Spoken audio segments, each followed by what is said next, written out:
और चलिए राज्यसभा के बाद बात लोकसभा की करते हैं, जहां बांग्लादेश में अल्पसंख्यक समुदाय के खिलाफ जारी हिंसा और अडानी के मुद्दे पर जोर शोर से बहस देखने को मिली। इस मुद्दे को उठाया गया। इस दौरान दोनों पक्षों ने एक दूसरे पर आरोप जड़े। रिपोर्ट देखें जरा। बांग्लादेश में जो अल्पसंख्यकों के साथ, जो हिंदुओं और ईसाइयों के साथ अत्याचार हो रहा है, उसके खिलाफ इस सरकार को आवाज उठानी चाहिए। इंदिरा जी का योगदान था, कोई उसको नकार नहीं रहा है, लेकिन बाबू जगजीवन राम के योगदान को जो आज तक समाज ने नकारा है। सभापति महोदया जी, बहुत खुशी की बात है कि आपको अब याद आया।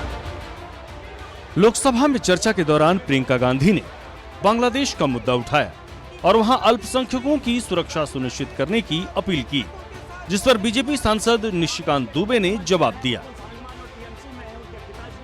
कि बांग्लादेश में जो अल्पसंख्यकों के साथ, जो हिंदुओं और ईसाइयों के साथ अत्याचार हो रहा है, उसके खिलाफ इस सरकार को आवाज उठानी चाहिए। बांग्लादेश की सरकार के साथ बातचीत करनी चाहिए और पूरा समर्थन देना चाहिए जिनको पीड़ा हो रही है उनके साथ। बांग्लादेश स्वतंत्र हुआ, भारतीय सेना ने, भारतीय सेना के नायकों ने और उस वक्त की लीडरशिप ने एक बहुत बड़ा काम किया था। 93,000 पाकिस्तानी सैनिकों को भारत ने बंदी बनाकर छोड़ा था और पाकिस्तान ने जो प्रजातंत्र की हत्या की थी, लोकतंत्र की हत्या की थी, हमने वहां लोकतंत्र स्थापित किया था।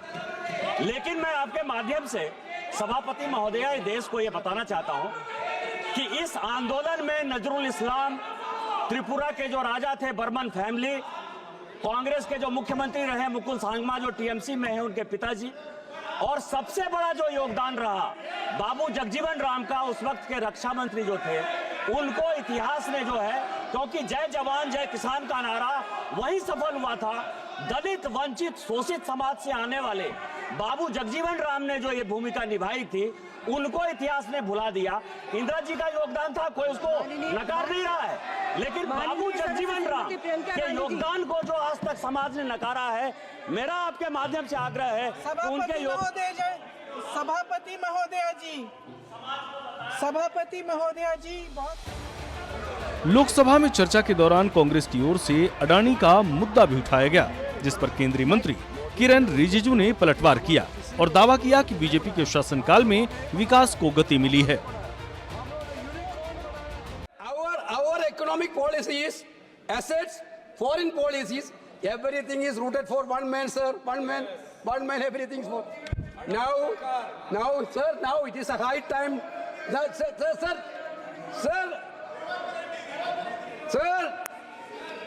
Sir, now it is a high time. We call this dubious crony capital government. This government is basically, sorry to say that in this parliament, sir, this government has become basically of Adani, by Adani, for Adani. That is this government has become that.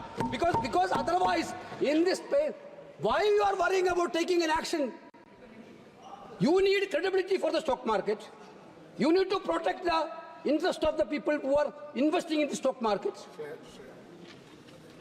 Therefore, you are not taking any action. You are not taking any action. Therefore, for whom you are not taking? Why you are scaring to take actions? LOP बोला तो उसको वहाँ एक convention है कि सुनना पड़ेगा, उसने बैठा है। MOS फाइनेंस पूरा नोट कर रहे हैं, इसलिए आप चिंता मत कीजिए, हम लोग भी सुन रहे हैं। मेरा सिर्फ इतना अनुरोध है, आप जिस आदमी का बार बार जिक्र कर रहे हैं, मोदी जी ने उसको करोड़पति, हमारा किसी ने उसको करोड़पति नहीं बनाया, आप लोगों ने ही बनाया है, हम लोग नहीं बनाया। हम लोग ने यूनिकॉर्न बनाया, हम लोग स्टार्टअप किया, हम लोग स्टैंड अप को आगे बढ़ाया। यूनिकॉर्न हाईएस्ट हम लोगों का समय में पैदा हुआ है। ये जो आप नाम ले रहे हैं, सारा पोर्ट, सारा एयरपोर्ट, सब बिजनेस आप लोगों ने ही दिया है। खामखा अब हम लोगों को बदनाम मत कीजिए। इस देश में बहुत उद्योगपति है जो आप लोगों का समय में पैदा हुआ है। यहाँ आप इल्जाम लगाने से कुछ नहीं होता है।